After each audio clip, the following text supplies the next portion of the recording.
Dialect, উপভাষা, এগুলোর যে ভাষা বিজ্ঞান সম্মত বিভাজন, ততটুকু জ্ঞান তো তার নেই। সুতরাং সে নিজের মতো করে উত্তর দেয়। 2, ভাষা বিজ্ঞানীদের মধ্যেও অন্তত ভারতবর্ষের মতো, অন্তত ইন্দোনেশিয়ার মতো, পাপুয়া নিউগিনির মতো এই 3টি দেশের নাম বললাম যে পৃথিবীতে সবচেয়ে বেশি ভাষার তালিকায় সবপ্রথমে একটা ছোট্ট দেশ পাপুয়া নিউগিনি, তারপর ইন্দোনেশিয়া, তারপর ভারত।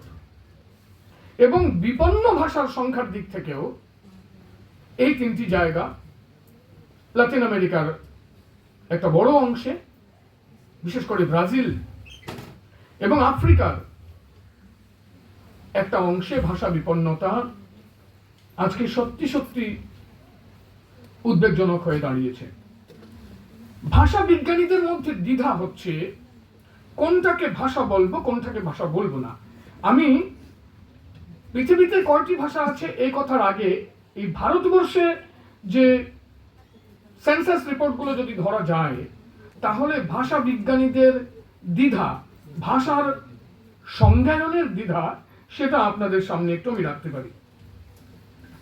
1961 জনগণনায় বলা হচ্ছে ভারতবর্ষে 1652টি মাতৃভাষা রয়েছে।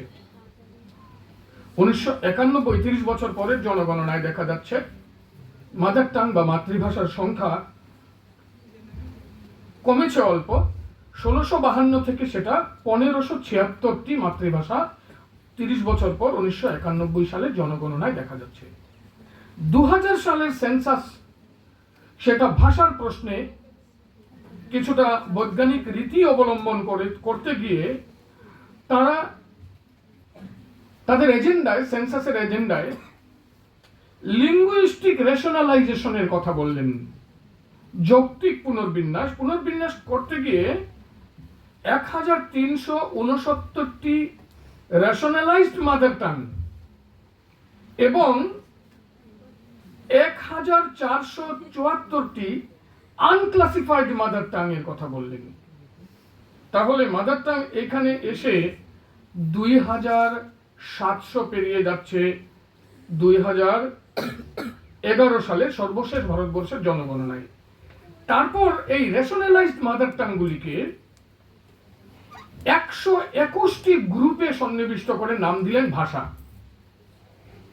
এই যে গ্রুপিং 121টি, এইখানে তারা একটা নিরিখ, সংখ্যা নিরিখ ব্যবহার করলেন যে যে ভাষায়, মানে যেখানে নেটিভ স্পিকারের সংখ্যা 10,000 অর মোর,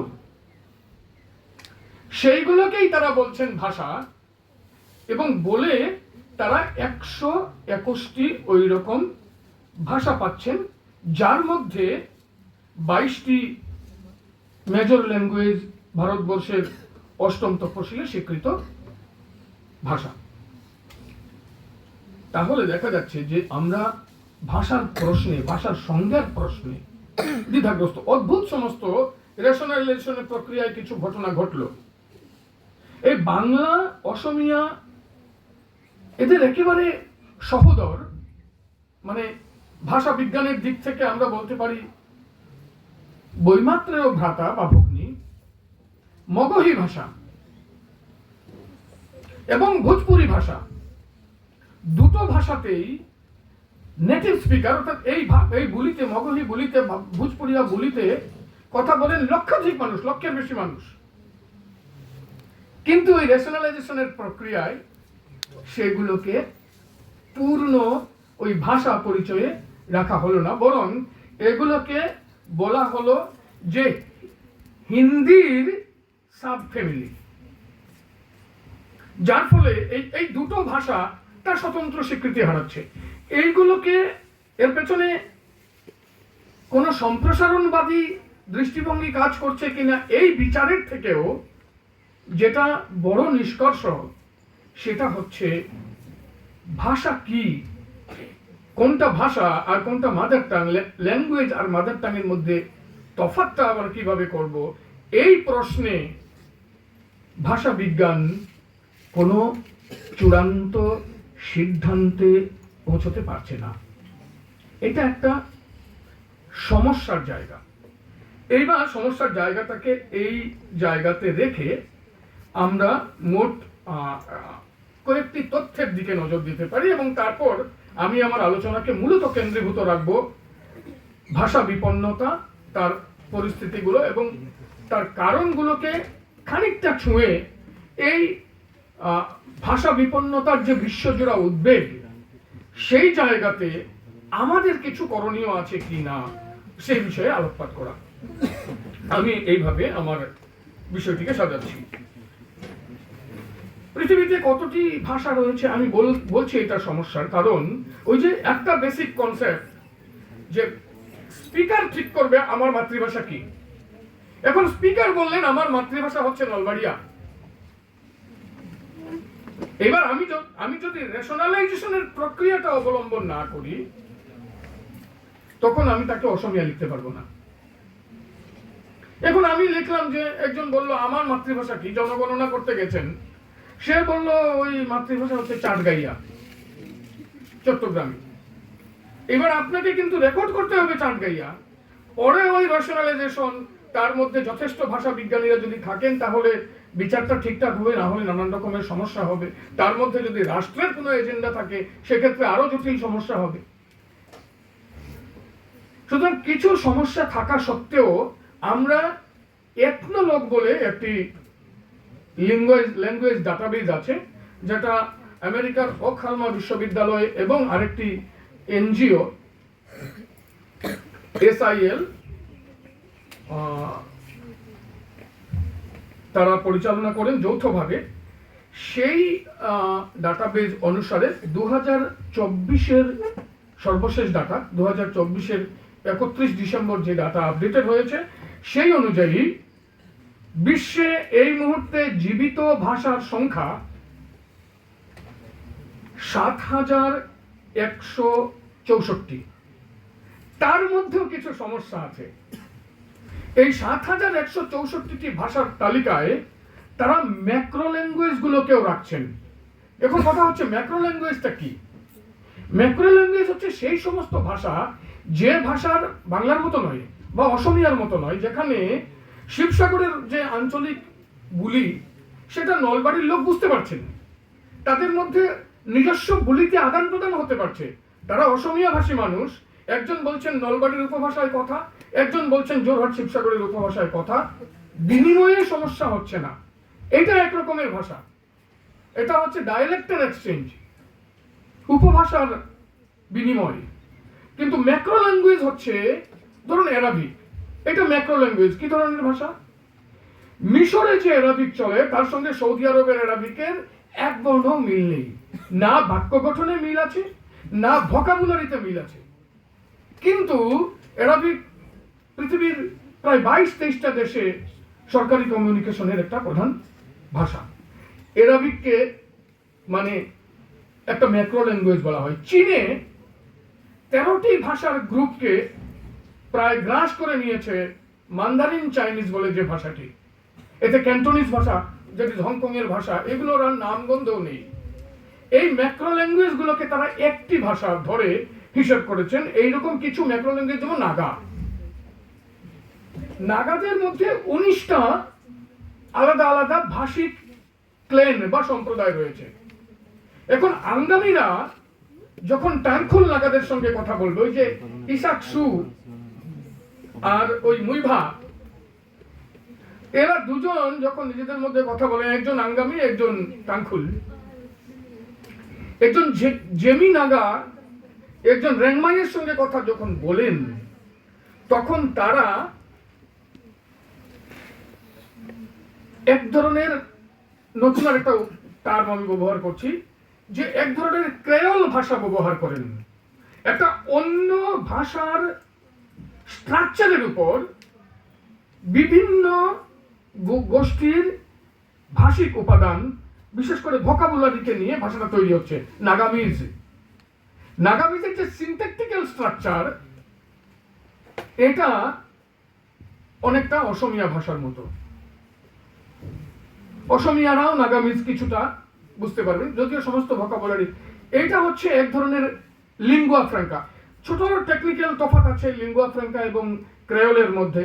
নাগামিজটা লিঙ্গুয়া ফ্র্যাঙ্কা, কিন্তু গোয়ানিজ হচ্ছে ক্রেওল ভাষা, যেখানে পুরো পর্তুগিজ ভাষা তার স্ট্রাকচার সমেত এসে গোয়ার যে নেটিভ যে ফিশারম্যান ছিলেন পর্তুগিজদের উপনিবেশ হিসাবে গোয়া দখল হওয়ার আগে পর্যন্ত, সেই ভাষাকে পুরোপুরি গ্রাস করেছে এবং এইটা হয়ে গেছে ক্রেওল ভাষা। এই ক্রেওলগুলো যখন বিভিন্ন জায়গায় তৈরি হচ্ছে, তখন যে কতগুলো ভাষার অপমৃত্যু ঘটছে, ওই গোয়ার ফিশারম্যানদের কথা বললাম, আমি পরবর্তীকালে দুটো দেশের দুটো ভাষার কথা বলবো। তো এই যে ৭,১৬৪টি জীবিত ভাষা, এইটা কিন্তু 5 বছর আগে আরো 24টি ভাষা বেশি ছিল। তার মানে পৃথিবীতে 5 বছরে 24টি ভাষা মারা গেছে। ভাষা কিরকম মারা যায়? যখন ভাষার লোকেরা, একটি ভাষাভাষী লোকেরা তাদের যে ভোকাবুলারি, তাদের যে কথা, সেটাকে উত্তর প্রজন্ম পর্যন্ত সম্প্রসারিত না করেন একাধিক কারণে।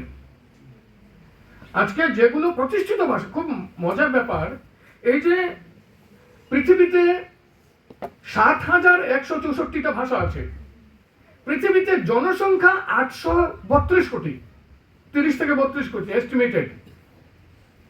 তার মধ্যে ৩৬৩ কোটি মানুষ কথা বলেন মাত্র 20টি ভাষায়।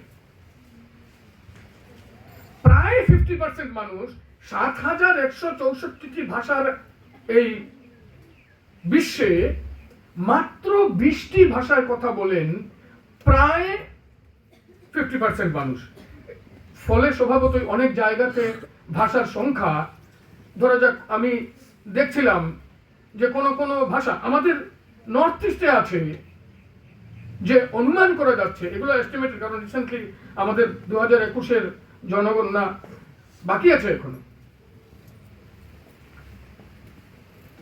এস্টিমেটেড আমাদের উত্তর পূর্বাঞ্চলেই আছে 500টি স্পিকারের কম লোকজন, এবং এই 500 স্পিকারের যে সমস্ত ভাষা গোষ্ঠী, সেগুলোকে তো আমাদের সংবিধান ওই রেশনালাইজেশন প্রক্রিয়ায় আর ভাষা বলছে না, মাদার টাং বলে ছেড়ে দিচ্ছে, মুখের বলি। কিন্তু তার সে কোন ভাষা? একটা ভাষার একটা পরিচয়, ভাষার একটা নিজস্ব পরিচয় আছে, ভাষার একটা ফ্যামিলি আছে। আমাদের দেশে বেশ কয়েকটি 4-5টি ভাষা পরিবারের বা ভাষা গোষ্ঠীর মানুষজন রয়েছেন। ইন্দো এরিয়ান আছেন, সিনো টিবেটান আছেন, তিবেটো বর্মান স্কুলের ভাষিকরা, দ্রাবিড়েরা রয়েছেন, অস্ট্রো এশিয়াটিক রয়েছেন, আমাদের ইন্ডিক অস্ট্রিক রয়েছেন, বিভিন্ন ভাষা। এর মধ্যেও পুরনো ভাষাগুলি তার স্বতন্ত্র পরিচয় হারাচ্ছে। খাসি ভাষা, সেটা হচ্ছে অস্ট্রো এশিয়াটিক ভাষা। অস্ট্রো এখানে AUSTRO, অস্ট্রো বলতে দক্ষিণ বোঝায়। দক্ষিণ এশিয়ার কোন অঞ্চল থেকে খাসিয়ারা এবং জয়ন্তিয়ারা নব্যপ্রস্তর যুগের শেষে মাইগ্রেট করেন। কিন্তু এইখানের যে অস্ট্রিক ভাষা, অরিজিনাল অস্ট্রিক ভাষা, মুন্ডা ভাষা, সাঁওতাল ভাষা, ভারতবর্ষের ল্যাঙ্গুয়েজ ম্যাপিং এ এই সাঁওতাল বা মুন্ডা ভাষার সহযোগী, এদেরই কোনো সাবক্লেন ভাষার কোনো আরেকটি গোত্রের লোকজন, কোল বা ভিল, এইগুলো আবার ওই গন্ডা, ছত্তিশগড়ের এই সমস্ত আদিবাসীদের ভাষা, এগুলো অরিজিনালি অস্ট্রিক ভাষা, কিন্তু সামহাও কোনো না কোনো কারণে, এবং কারণটি খুব স্পষ্ট, এক ধরনের রাষ্ট্রপোষিত ভাষিক সম্প্রসারণবাদ। এর ফলে এগুলো নব্য ভারতীয় আর্য ভাষা হিসাবে আজকে স্বীকৃত হচ্ছে। আজকে বলা হচ্ছে নব্য ভারতীয় একটি স্বাধীন আর্য ভাষা, কালকে বলা হবে এগুলো হিন্দির নিজস্ব পরিবারের একটা শাখা মাত্র। এই প্রক্রিয়াগুলো কিছু কিছু সমস্যা তৈরি করে। আমি আরো 2-একটা স্ট্যাটিস্টিক্সের দিকে আপনাদের দৃষ্টি আকর্ষণ করি। 90% অফ ল্যাঙ্গুয়েজেস যেগুলো আছে, তার মধ্যে কিন্তু মূল মানে কথোপকথনকারীর সংখ্যা 1 লাখের কম। এর মধ্যে স্টেবল ভাষা ৭,১৬৪টির মধ্যে স্টেবল ভাষা হচ্ছে 48%। 3,508টি ভাষার কোনো বিপদ নেই। 44.2%, 24%, actually 25%, 249%, মানে 3170টি ভাষা আজকের দিনে এন্ডেঞ্জার্ড, এবং গত 10 বছরে এক্সটিংক্ট হওয়া, সম্পূর্ণরূপে বিলুপ্ত হওয়া ভাষার সংখ্যা 449। মানে ওই যে বললাম 500 গোষ্ঠীর যে ভাষা, সেই ভাষা দেখা যাচ্ছে যে বাচ্চারা তার স্কুলে নিজের মাতৃভাষায় পড়াশোনা করতে পারছে না। ছোটবেলা থেকে তার গ্রুমিংটা এরকম হচ্ছে, সে যে শিক্ষা পাচ্ছে সে ক্রমশ আর তার নিজের ভাষায় চিন্তাও করতে পারছে না। নিজের ভাষায়, ওই যে আমরা সবসময় কি করি, মূলত আমার ভাষায় চিন্তা করি, কিন্তু যখন স্পিকারের সংখ্যা কমে আসে তখন ইউজ অফ ভোকাবুলারি, শব্দের বৈচিত্র্য, ইউজ অফ ইডিয়মস, এগুলোও কমতে থাকে, এবং কি হয় যে এক ধরনের হীনমন্যতার বোধ কাজ করে উপরের প্রজন্মের মধ্যে, যে আমাদের ছেলে মেয়েদের, আমাদের সন্তানদের ভবিষ্যৎ কি হবে, এই ভেবে যে এরা ডমিনেন্ট ল্যাঙ্গুয়েজটা, যেগুলো মিডিয়াম অফ ইনস্ট্রাকশন হিসেবে স্কুলে আছে, এই ল্যাঙ্গুয়েজটা শিখুক, এবং আমি আমার ল্যাঙ্গুয়েজের প্রভাব থেকে তাকে যত সম্ভব সরিয়ে কোট আনকোট রক্ষা করতে চাই, তাকে বড় জীবন লড়াইয়ের দিকে ঠেলে দিতে চাই। এতে করে একটা অদ্ভুত বিপন্নতা তৈরি হচ্ছে। দীনবন্ধু মিত্রের একটা নাটকে 19th সেঞ্চুরির একদল বাবুর কথা আছে। তারা বলছিল যে I eat English, I drink in English, I dream in English. কিন্তু সাংস্কৃতিক বিযুক্তি এমন, ভাষার সঙ্গে সংস্কৃতি পরিচয়টা এমন, যে অনুবাদ কর্মের মাধ্যমে আমরা আমাদের মনোভঙ্গিকে সম্পূর্ণভাবে এক্সপ্রেস করতে পারি না। ওই আবার আমি দীনবন্ধু থেকে একটা মজার দৃষ্টান্ত দিই। একজন খুব বড়াই করছেন আমি ইংরেজিতেই সমস্ত কিছু করি, তো আরেকজন বলছেন আচ্ছা তুই তো ইংরেজি, তুই তো সবকিছুই ইংরেজিতে বলিস, বুঝিস, জানিস, আচ্ছা এইটা অনুবাদ করতো, ভাদ্র মাসের কৃষ্ণপক্ষের অষ্টমী তিথিতে দৈবকীর গর্ভে ভগবান কৃষ্ণ জন্মগ্রহণ করেছিলেন। এইবার মেকানিক্যালি সে শুরু করেছে in the dark 8 days of August, ভাদ্র মাসের কৃষ্ণপক্ষের অষ্টমী তিথি, দৈবকীর গর্ভে, in the belly of Devaki.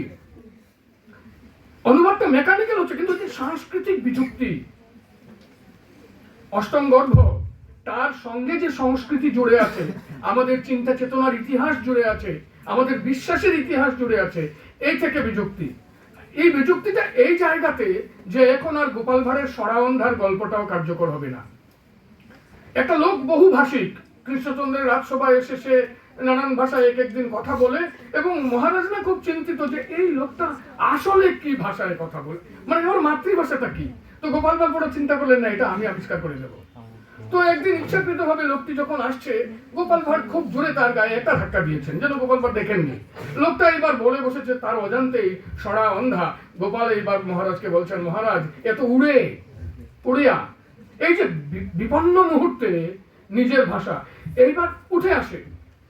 বিপন্ন মুহূর্তেও যে আর নিজের ভাষায় কথা বলতে পারে না যে প্রজন্ম, তখন কি হয়, দেখা যায় যে অ্যাবভ 50 কিছু লোক নিজেদের মধ্যে কথাবার্তা বলছেন, এরা আরো 20 বছরে ওই ভাষাটা এক্সটিংক্ট হয়ে যাচ্ছে, মরে যাচ্ছে। এর একাধিক কারণে হচ্ছে, পৃথিবীতে অফিসিয়াল ল্যাঙ্গুয়েজ এই একটা বিষয়, অর্থাৎ রাষ্ট্র, বিভিন্ন রাষ্ট্র তার রাষ্ট্রীয় কাজকর্মে, প্রশাসনিক কাজকর্মে সে কতগুলি ভাষাকে উৎসাহিত করছে। সারা পৃথিবীতে 7100-র বেশি ভাষার মধ্যে অফিসিয়াল ল্যাঙ্গুয়েজ হিসেবে রয়েছে মাত্র 7%, মাত্র 483টি ভাষা। এইটাও কিন্তু আজকের পৃথিবীতে রাষ্ট্রনায়কদের ভাবনার মতো, যে রাষ্ট্রের সমর্থন যদি না থাকে, মিডিয়াম অফ ইনস্ট্রাকশন, শিক্ষা মাধ্যম হিসাবে যতটুকু সম্ভব, আজকে অনেক ভাষায় কোনো স্ক্রিপ্ট নেই, অনেক ভাষায় লিখিত সাহিত্য নেই, কিন্তু এইগুলোর ডকুমেন্টেশন তো সম্ভব। খুব কম ছিল আমাদের বাংলাদেশে বাংলা ভাষাতে, যখন মধ্যযুগে বাংলা বা অসমীয়া ভাষাতে, মানে প্রিন্ট বা প্রিন্টিং প্রেস আত্মপ্রকাশের আগে কতজন লেখাপড়া জানতেন। সেখানে একটা পেশাদার বাহিনী ছিল, এটা পেশাই ছিল কপি করা, তারা লিখতেন। অনেক কবি নিজে খুব বেশি লিখতে পারছেন না, প্রচুর ভুল করছেন, কিন্তু কপিয়াররা সেগুলো ঠিক করে দিচ্ছেন, টেক্সটগুলো তৈরি হচ্ছে। এখন লিঙ্গুইস্টরা লোকাল প্রজেক্ট নিচ্ছেন, স্থানীয় লোকজনদের সঙ্গে কথা বলে ভাষাগুলোকে অন্তত তার ডিজিটাল ডকুমেন্টেশনটা করতে চাইছেন, তার সঙ্গে তার সাংস্কৃতিক উপাদানগুলোকে রক্ষা করতে চাইছেন, এবং এক ধরনের লিঙ্গুইস্টিক রিভাইভালিজমের একটা পরিকল্পনা কম বেশি সারা পৃথিবীতে আছে। এই জায়গাতে সমস্যা হচ্ছে সারা পৃথিবীতে ভাষা সবচেয়ে বেশি বিপন্ন হয়েছে ঔপনিবেশিক পরিস্থিতিতে। আপনারা যদি অ্যাটলাস দেখেন, ম্যাপ দেখেন, বিপন্ন ভাষার যে ম্যাপ ওই এথনোলগের ওয়েবসাইটে যদি দেখেন, দেখবেন প্রচুর লাল ডট দেওয়া আছে, লাল চিহ্ন। যে কোনো একটা লাল চিহ্নের উপর যদি আপনি কার্সর রাখেন, একটা ভাষার নাম আসবে। এইরকম করে প্রায় এই 3500 লাল ডট আছে পৃথিবীর মানচিত্রে। সেইখানে দেখবেন ভারতবর্ষ থেকে আরম্ভ করে মায়ানমার হয়ে, ফিলিপাইন্স হয়ে, মালয়েশিয়া হয়ে, সিঙ্গাপুর হয়ে, একদম অস্ট্রেলিয়া পর্যন্ত জায়গাটা একেবারে লাল হয়ে আছে। অস্ট্রেলিয়ার অ্যাবরিজিনাল, নিউজিল্যান্ডের অ্যাবরিজিনাল, তার একটু উপরে অস্ট্রেনেশিয়ান ভাষাগুলির, পলিনেশিয়ান এবং অস্ট্রেনেশিয়ান ভাষাগুলির যেখানে মানে প্রচুর পরিমাণে বিরাজমান, এটা হচ্ছে পাপুয়া নিউগিনি এবং ইন্দোনেশিয়া। আমি ইন্দোনেশিয়ার দৃষ্টান্ত হিসেবে ইন্দোনেশিয়ার কথাই একটু আসছি। ইন্দোনেশিয়াতে ঔপনিবেশিকেরা যখন এলেন, তখন ইন্দোনেশিয়াতে ভাষার সংখ্যা 1000-1500 মতো। ইন্দোনেশিয়া পৃথিবীর এমন একটা দেশ, যে দেশে সীমার মধ্যে ছোট ছোট পরস্পর বিচ্ছিন্ন দ্বীপের সংখ্যা নট লেস দেন 18,000। 18,000-এর থেকে 23,000 দ্বীপ নিয়ে গঠিত ইন্দোনেশিয়া। এক একটি দ্বীপে এক একটি ভাষা। আমাদের প্রোটো অস্ট্রো এশিয়াটিক এই নিকোবর দ্বীপপুঞ্জের আশেপাশের 2-3টা ভাষা একদিনের সুনামিতে একেবারে শেষ হয়ে গেছে। 64 স্পিকারের ভাষা ছিল, শেষ হয়ে গেছে। 126 স্পিকারের ভাষা ছিল, সুনামিতে শেষ হয়ে গেছে। ছোট ছোট স্পিকার নানান কারণে। ইন্দোনেশিয়াতেও এইরকম এতগুলো দ্বীপ, প্রত্যেকটি দ্বীপে একটা, এবং অনেক সময় এই দ্বীপের গুলোর মধ্যে একটা ভাষা আরেকটা ভাষার মধ্যে মিনিমাম কমিউনিকেশনও হয় না। এই রকম সময়ে ইউরোপ যখন আসে, পৃথিবীর বিভিন্ন দেশ যখন দখল করে, তখন তারা জাতি নির্মাণের প্রসঙ্গটি নিয়ে আসে, থিওরি নিয়ে আসে। জাতীয়তাবাদ এর রচনা শুরু হয়। জাতীয়তাবাদ এর রচনার প্রক্রিয়ায় একটি দুটি ভাষার প্রাধান্য গড়ে ওঠে। ইন্দোনেশিয়ার ক্ষেত্রে এই বিষয়টা হয়েছে। সেখানে জাকার্তা অঞ্চলে যে মানে শহুরে বণিক এবং মধ্যবর্গের একটা ক্ষুদ্র অংশ যে ভাষায় কথা বলেন, সেই ভাষাকে, তার মধ্যে প্রচুর পর্তুগিজ, ফরাসি এবং ডাচ শব্দবন্ধ, যেমন বাংলা এবং অসমিয়া প্রচুর ইংরেজি থেকে ঋণ নিয়েছে, ইন্দোনেশিয়ান ভাষায় প্রচুর ডাচ থেকে ঋণ নিয়ে কৃতঋণ শব্দ দিয়ে এবং জাকার্তার ভাষাকে সুগঠিত করে তারা ওইটাই তাদের জাতীয় ভাষা হয়ে উঠলো, নাম হয়ে গেল। একটি আঞ্চলিক ভাষা, একটি ক্ষুদ্র শহর অঞ্চলের বণিকদের কিছু লোকের মুখের বুলি হয়ে গেল বাহাসা ইন্দোনেশিয়ান। এর ফলে এই দেশে যে 1,500-এর মতো ভাষা, সেইগুলি প্রাতিষ্ঠানিক চর্চার সীমানা থেকে বহু দূরে চলে গেল।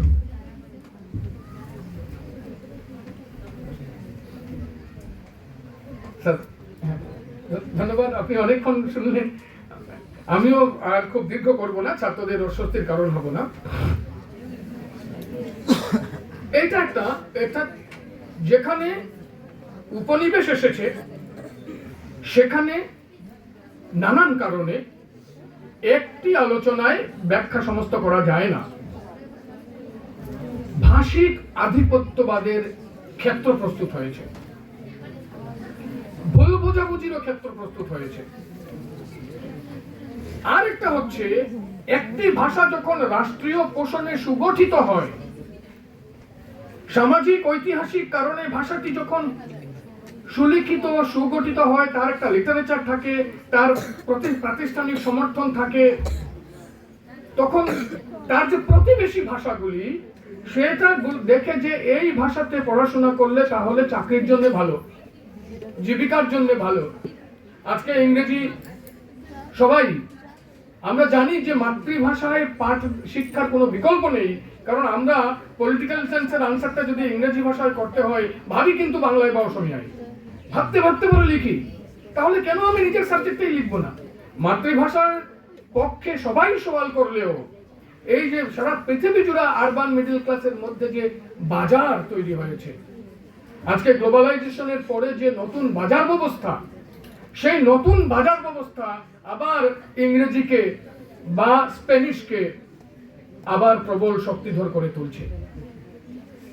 উত্তর ঔপনিবেশিক পর্বে নিজেদের ভাষা সংস্কৃতির পুনঃসঞ্জীবনের প্রক্রিয়া যেটা চলছিল 4 দশক পরে বিশ্বায়নের প্রভাবে, আবার কিন্তু ওই বাজারের চাপে কিছু ভাষা সম্প্রসারিত হচ্ছে, এবং আপনি আপনার ছেলে এখানে কাজ করবে না আমেরিকায় কাজ করবে, তার স্বাধীনতা, এবং সেই স্বাধীনতাটা সে যাতে উপভোগ করতে পারে, এই জন্য আপনি জানি যে মাতৃভাষার মাধ্যমে পড়াশোনার বিকল্প নেই, তবু আমরা ইংরেজি মাধ্যমে দিচ্ছি। এটা আমাদের মধ্যবিত্ত অস্তিত্বের, মধ্যবিত্ত চৈতন্যের, মধ্যবিত্তের জীবন জীবিকার যে কি বলবো আততি, তার যে টেনশন, তার যে অস্থিরতা, তার পরিণাম। কিন্তু এটাও একটা ফ্যাক্টর, বাইলিঙ্গুয়ালিজমের দিকে যাওয়া, এবং ক্রমশ আজকে যে অসমীয়া ছেলে, যে পাঞ্জাবি সন্তান, সে হয়তো মিনিমাম পাঞ্জাবি ভাষার চর্চা কানাডায় বসে করছে, কিন্তু পাঞ্জাবের যে হেরিডিটি, ট্রেডিশন, ঐতিহ্য, সংস্কৃতি, যেগুলো ভাষার আধার, সেগুলো কিন্তু আর থাকছে না। গ্রস মাইগ্রেশন, নানান কারণে এটা হচ্ছে। ছোট ছোট দৃষ্টান্ত দিই যে জাতীয়তাবাদ কিরকম সমস্যাও তৈরি করে, এবং প্রতিবেশী ভাষা যদি শক্তিমান হয় তাতে কিরকম আত্মসমর্পণ করে।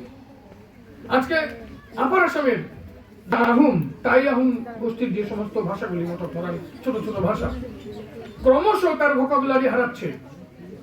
আজকে থেকে 30-40 বছর পরে এগুলো স্বতন্ত্র অস্তিত্ব থাকবেই না। ভাষিক আধিপত্যবাদের একটা লড়াই। আমি আরেকটা দৃষ্টান্ত দিই, জাতীয়তাবাদ।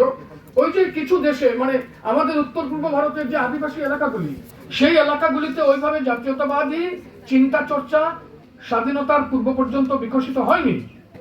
স্বাধীনতার পরবর্তীকালে যখন উত্তর পূর্বে সাব ন্যাশনালিস্ট মুভমেন্টগুলোর ডেভেলপ করা আরম্ভ করলো, তখন একটা ত্রিপুরী পরিচিতি, ত্রিপুরাতে কিন্তু অনেক ভাষা গোষ্ঠী, কিন্তু একটা ত্রিপুরী পরিচিতি যখন তৈরি করতে গেল তারা, আস্তে আস্তে ত্রিপুরার অসংখ্য বেশ কিছু আদিবাসী ভাষার মধ্যে একটা ভাষা প্রধান হয়ে উঠলো। একটা মিজো পরিচিতি যখন লালডেঙ্গার নেতৃত্বে ক্রমশ গড়ে উঠলো, তখন সেই পরিস্থিতিতে সবাই সমর্থন করলো, মিজোরামের সমস্ত জাতিগোষ্ঠীর মানুষ। কিন্তু তারপর দেখা গেল যে লুসাই ভাষার আধিপত্য, এবং সেটা অধিকার হরণ করছে, সেটা ইনস্টিটিউশনাল ডিসকোর্স থেকে, প্রাতিষ্ঠানিক চর্চার ক্ষেত্র থেকে বহিষ্কার করছে মার ভাষাকে বা চাকমা ভাষাকে, যেগুলো মিজোরামের প্রধান জনগোষ্ঠী, এরা রিয়াং ভাষাকে, ব্রু ভাষাকে। তো সর্বত্রই এই ভাষা নিয়ে চাপানুতোর এইটা চলছে। কি হবে আজকের দিনে আমাদের কর্তব্য? বিপন্নতার নানা কারণ, সব কারণ স্পর্শ করা গেল না। আমরা যখন আন্তর্জাতিক মাতৃভাষা দিবসের রজত জয়ন্তী বর্ষ উদযাপন করছি, তখন প্রথম হচ্ছে আমাদের পৃথিবীর অন্যতম মানবিক সংকটের জায়গা হিসেবে ভাষা বিপন্নতার যে পৃথিবীতে আমরা বাস করছি, সেই পৃথিবীর 44%-এরও বেশি ভাষা আজকে অবলুপ্তির মুখোমুখি দাঁড়াচ্ছে। সেইটাকে প্রথম অ্যাকসেপ্ট করা। যদি আমি অ্যাকসেপ্ট করি, তাহলে কালকে আমার চর্চার আগ্রহ জন্মবে। আমাকে আগে স্বীকার করতে হবে যে পরিবেশের সমস্যার মতো এই ভাষার বিপন্নতার সমস্যাও আজকের পৃথিবীর একটা বড় সমস্যা। এরপর প্রশ্ন আসবে যে আমি একাডেমিক সোসাইটি হিসেবে এই সমস্যাটাকে কিভাবে ইন্টারভেন করতে পারি, হস্তক্ষেপ করতে পারি। সেটা এক হচ্ছে বহুভাষিকতার যে দর্শন, বহুভাষিকতার দর্শনকে শ্রদ্ধা করা। বহুভাষিকতার দর্শন কি? যে আমার ভাষা নয়, পৃথিবীর প্রতিটি ভাষাভাষী মানুষের কৃষ্টি, সংস্কৃতি এবং ভাষার সমান বিকাশের প্রয়োজন রয়েছে। এইটা যদি বুঝি, তাহলে প্রতিবেশী যে ভাষাটি বিপন্ন, সেই বিপন্ন ভাষার ডকুমেন্টেশনের কাজে এক সময় আমিও আমার সাধ্যমতো ভলান্টিয়ার হিসেবে যোগ দিতে পারি। এটা একটা বড় কথা, কিন্তু আগে ওই চেতনাটা যদি তৈরি হয়, তাহলে প্রত্যেক মানুষ নিজের অন্তরের বেদনা থেকে নিজস্বভাবে বহুভাষিকতা, বহুভাষিক পৃথিবীকে চোখের মনির মতো রক্ষা করবার আবেগ যদি তার মধ্যে তৈরি হয়, তাহলে কি হবে পথ? লিঙ্গুইস্টরা কি ধরনের কাজ করছেন, এনজিও গুলি কি ধরনের কাজ করছেন, আজকে একটি বক্তৃতায় সমস্ত বলা সম্ভব নয়, কিন্তু ওই আবেগটি অন্তত স্পর্শ করুক। এই জন্যে মূলত আমি কতগুলো তথ্য রেখে আপনাদের সামনে সামান্য কিছু কথা উত্থাপন করলাম। বহুভাষিকতা আমাদের পৃথিবীর বাস্তব। বহুভাষিকতার অর্থ এই নয় যে আমি বহু ভাষায় কথা বলতে পারি। বহুভাষিকতা, বহু সাংস্কৃতিকতার অর্থ এই যে আমি পৃথিবীর প্রত্যেকটি ছোট বড় মাইনরিটি যে সমস্ত জনগোষ্ঠী আছে, তার ভাষা সংস্কৃতির বিকাশের পক্ষে একজন সৈনিক হিসাবে আমি দাঁড়াবো।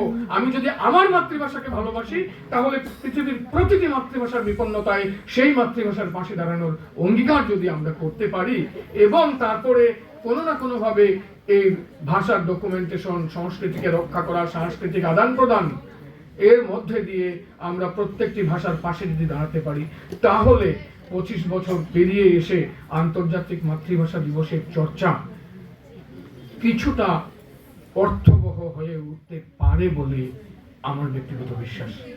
এই কথাগুলো বলে সবাইকে আমার এই বকবক এতক্ষণ ধরে শোনার জন্য ধন্যবাদ জানিয়ে আমার বক্তব্য শেষ করছি। নমস্কার।